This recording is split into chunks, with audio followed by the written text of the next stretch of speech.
പേടിച്ചു പോയല്ലോ. എന്താ കിതക്കുന്നേ? അവൻ ഞങ്ങളെ കണ്ടു. ആര്? ആ റാസ്കൽ ജിത്തുരാജ്. അവൻ ഞങ്ങളെ കുറെ ഫോളോ ചെയ്തു. ഈ വീട് അവൻ കണ്ടിട്ടില്ല. അപ്പൊ നമ്മൾ ഈ സിറ്റി വിട്ട് പോയിട്ടില്ലെന്ന് അവന് മനസ്സിലായി. ഇനി സൂക്ഷിക്കണം. നീ ചാക്കോയെ വിളിക്കേ. ഇതത്ര സീരിയസ് ആക്കേണ്ട കാര്യമൊന്നുമില്ല. നീ പേടിക്കാതിരിക്കേ, ഞാൻ വേണ്ടത് ചെയ്തോളാം. പോരെ?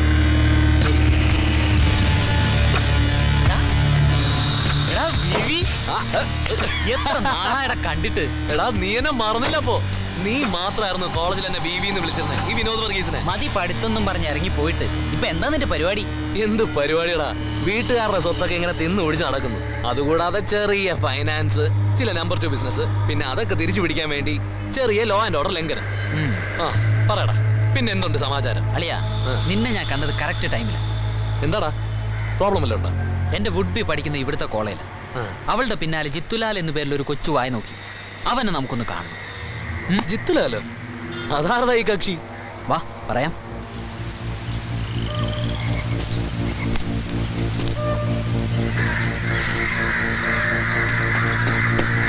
ഇതാണ് ഞാൻ പറഞ്ഞ കൊട്ടാരം. വാ. ഇതോ? ആ,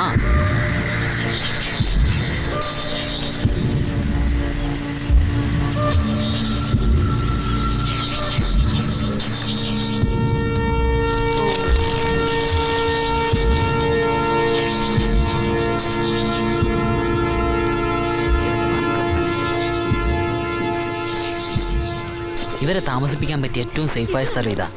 പുറത്തുനിന്ന് ഒരാളും ഡോക്ടറെ പിടിച്ചിങ്ങോട്ട് വരില്ല. Hello Angeles. ഹായ് വിനോദ്, ഇതാണ് നമ്മുടെ 3 റോസസ്. സിമി മീനാക്ഷി ദേവി. ഒറ്റ തലയും 2 വാലും. ഒരു അപൂർവ സിദ്ധിയാവണേ. ഹലോ. ഹലോ.